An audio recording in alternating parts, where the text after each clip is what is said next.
Eu peço que você assim acompanhe com todo o coração, não se distraia, não se preocupe com mais nada, bem objetivamente. Neemias capítulo 4, versículo 6, é uma história muito curiosa, muito interessante. Diz assim a palavra: nesse meio tempo, fomos reconstruindo o muro, até que em toda a sua extensão chegamos à metade da altura, pois o povo estava totalmente dedicado ao trabalho. Quando, porém, Sambalate, Tobias, os árabes, os amonitas, os homens de Asdod souberam que os reparos nos muros de Jerusalém tinham avançado, que as brechas estavam fechadas, ficaram furiosos. Todos juntos planejaram atacar Jerusalém e causar confusão. Mas nós oramos ao nosso Deus e colocamos guardas de dia e de noite para nos proteger deles. Enquanto isso, o povo de Judá começou a dizer: os trabalhadores já não têm mais forças, ainda há muito entulho. Por nós mesmos não conseguiremos reconstruir o muro. E os nossos inimigos diziam: antes que descubram qualquer coisa ou nos vejam, nós estaremos bem ali no meio deles. Nós vamos matá-los e acabar com o trabalho deles. Versículo 12. Os judeus que moravam perto deles 10 vezes nos preveniram: para onde quer que vocês se virarem, saibam que seremos atacados de todos os lados. Por isso, Neemias dizendo, posicionei alguns do povo atrás dos pontos mais baixos do muro, nos lugares abertos, divididos por famílias, armados de espadas, lanças e arcos. Fiz uma rápida inspeção e imediatamente eu disse aos nobres, aos oficiais e ao restante do povo: não tenham medo deles. Lembrem-se de que o Senhor é grande e temível. Lutem por seus irmãos, por seus filhos, suas filhas, suas mulheres e por suas casas. Quando os nossos inimigos descobriram que sabíamos de tudo e que Deus tinha frustrado a sua trama, todos nós voltamos para o muro, cada um para o seu trabalho. E daquele dia em diante, enquanto a metade dos meus homens fazia o trabalho, a outra metade permanecia armada de lanças, escudos, arcos e couraças. Os oficiais davam apoio a todo o povo de Judá que estavam construindo o muro. Aqueles que transportavam material faziam o trabalho com uma mão e com a outra seguravam uma arma. Cada um dos construtores trazia na cintura uma espada enquanto trabalhava, e comigo ficava um homem pronto para tocar a trombeta. Então eu disse aos nobres, aos oficiais e ao restante do povo: a obra é grande e extensa. Estamos separados, distantes uns dos outros, ao longo do muro. Do lugar de onde ouvir o som da trombeta, juntem-se a nós ali. Deus lutará por nós. Dessa maneira prosseguimos o trabalho, com a metade dos homens empunhando espadas, desde o raiar da alvorada até o cair da tarde. E naquela ocasião eu também disse ao povo: cada um de vocês e o seu ajudante deve ficar à noite em Jerusalém, para que possam servir de guarda à noite e trabalhar durante o dia. Eu e os meus irmãos, e os meus homens de confiança e os guardas que estavam comigo, nem tirávamos a roupa. E cada um permanecia de arma na mão. Diga amém. Amém. Espírito Santo, que esse pequeno trecho da história possa produzir fé no coração de todos que estão aqui. O Senhor conhece a história de todos que estão aqui. O Senhor sabe como está a casa, o lar, as dúvidas, as questões que precisam ser resolvidas nesta semana, as tomadas de decisões que cada um precisa tomar. Senhor, eu peço que o Teu Espírito Santo gere algo poderoso, não por mim, mas porque a Tua palavra aqui sendo declarada. Em nome de Jesus Cristo. Amém. Vocês conhecem a palavra do Senhor e sabem que nós estamos no momento aqui do povo de Israel, que Deus criou o homem, a humanidade, Adão pecou, e aí então Deus estabelece, Adão vai para fora do jardim com sua esposa, eles têm muitos filhos depois, a população da terra cresce, e aí Deus decide destruir pelo menos quase toda a raça humana, mas aí ele chama o homem para construir uma arca, e através dessa arca ele colocou ali os animais e salvou a raça humana de ser dissipada da terra. Este homem é? Noé. Depois de Noé, a raça humana começou a crescer novamente, porque os filhos dele, Cão, Sem e Jafé, começaram a ter muitos filhos. E aí, novamente, há um momento em que o homem ele quer fazer uma grande torre, ele quer ser reconhecido, exaltado, Aí Deus confunde as línguas de todo mundo se dissipa, as pessoas vão para cada região da terra, e novamente o pecado começa a dominar na raça humana. Aí Deus chama um outro homem, faz uma aliança com ele, e fala que através da descendência dele, Deus ia abençoar todas as famílias da terra. Este homem se chama? É um bom de Bíblia, hein? Alguém respondeu só no vácuo? Este homem se chama? Aí Abraão, ele continua a vida dele, ele sai do lugar onde ele morava, atual Iraque, ele sai de Ur dos Caldeus, ele vai para a terra que Deus havia prometido a ele. Ali ele tem o seu filho Isaque, depois ele tem seu filho Jacó. Jacó tem vários filhos, um deles José, que é vendido como escravo para o Egito. E depois, como ele se torna governador, toda a família desce para o Egito. Lá no Egito eles começam a crescer depois de 400 anos. Antes disso eles já estavam sendo pressionados pelos egípcios. Os hebreus estavam sendo pressionados pelos egípcios. Depois de 430 anos, Deus levanta um libertador para tirar o povo do Egito e levar para a terra novamente. Esse homem se chama? É um bom de Bíblia. Fala para o seu irmão, tá bom de Bíblia, hein, querido? Ele fala assim, nem responde. Moisés então começa a levar o povo. Só que Moisés não chega a entrar na terra. Ele tem um sucessor. Depois de 40 anos carregando, levando o povo, liderando o povo, tem um homem que assume a liderança e consegue colocar o povo na terra. Este homem se chama? Josué. Estou vindo mais desse lado? Josué. E aí o povo fica lá na terra. Eles não tinham destruído todos os inimigos ainda, mas Deus levanta homens que começam a governar e dar as regras para o povo. E estes homens e mulheres eram os... Diminuiu o número de vozes? Eram juízes.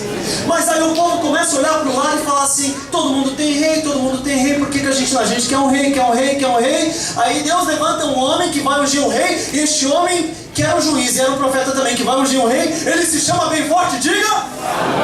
Samuel. E ele unge o primeiro rei de Israel, que, diga bem forte, ele se chama? Saul. Falou Samuel de novo, amigo. Saul. E este rei começa bem, termina mal, mas depois dele levanta-se um outro rei que se chama? Davi. Depois de Davi vem? Salomão. Depois de Salomão vem? Esses são os estudiosos da Bíblia. Roboão. Depois de Roboão divide o reino do norte, reino do sul. Muitas vezes eles brigam entre si, eles brigam com outros povos. Os povos tentam levá-los aprisionados e a Síria vem, leva o reino do norte cativo. Depois vem a Babilônia e leva o reino do sul cativo também. Depois de 70 anos, eles são liberados para voltar para sua terra, só que Jerusalém já estava destruída. E agora sim, vem um homem para restaurar a adoração a Deus, que se chama...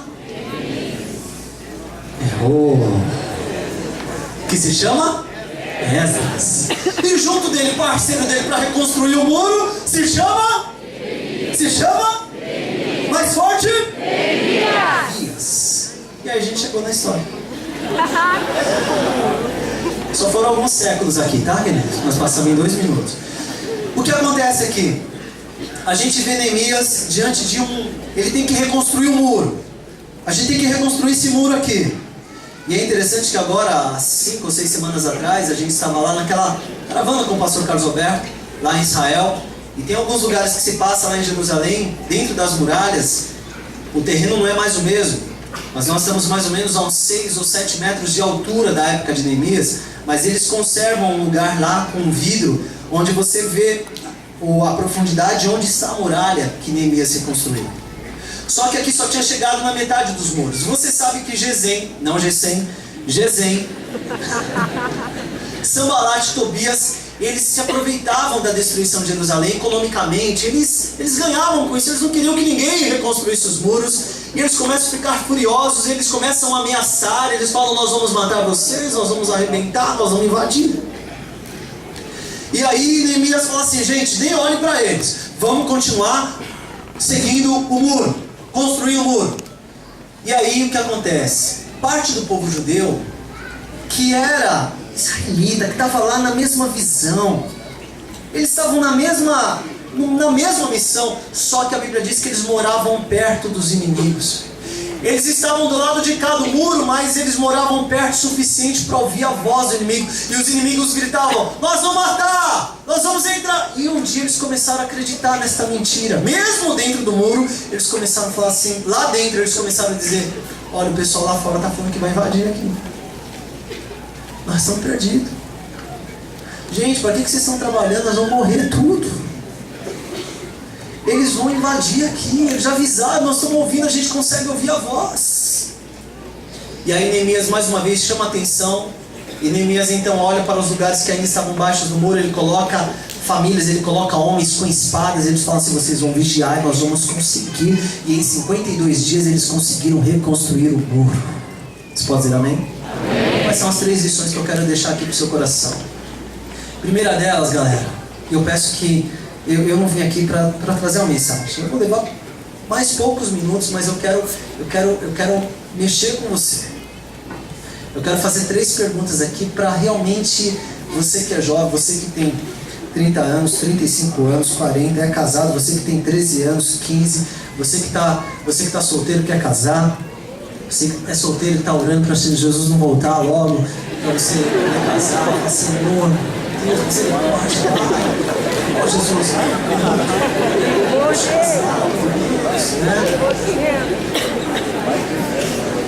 o Senhor revela, querido. Mas você que está aí, três perguntas eu faço para você. Primeira coisa que eu queria dizer para você: você precisa nessa noite receber uma injeção de fé no seu coração. A fé é uma palavra muito comum, todos nós já conhecemos, todo mundo fala faith, fé, faith, todo mundo, é uma linguagem que todo mundo conhece, mas é uma coisa que é muito pouco praticada. Mas nessa noite, a expectativa do meu coração, e eu oro nesse sentido porque eu também preciso disso, é que o Senhor injete fé no meu e no seu coração. Você pode dizer essa palavra bem forte? 1, 2, 3, já! Fé! A palavra de Deus diz em Hebreus 11:1 que, olha que interessante: ora, a fé é a certeza daquilo que esperamos e a prova das coisas que não vemos. Todo mundo precisa de fé. Só morto não precisa de fé. Um ofício fúnebre pergunta lá: querido, qual é a sua necessidade? Qual é o seu sonho? Morto não precisa de fé. Quem é vivo precisa de fé. Quantos precisam de fé e querem fé? Agora, essa fé, ela faz uma diferença poderosa na nossa vida. Eu gosto de dizer que fé é a soma de alvo, declaração e ação. Você precisa ter uma visão, você precisa declarar isso e você precisa agir. Você precisa ter uma visão, eu gosto de dizer, para ficar mais fácil, didaticamente: visão, boca e ação. Vamos lá? Visão, boca e ação. De novo, bem forte. Visão, boca e ação. As mulheres: visão, boca e ação. Os homens: visão, boca e ação. De trás para frente, mulheres: ação.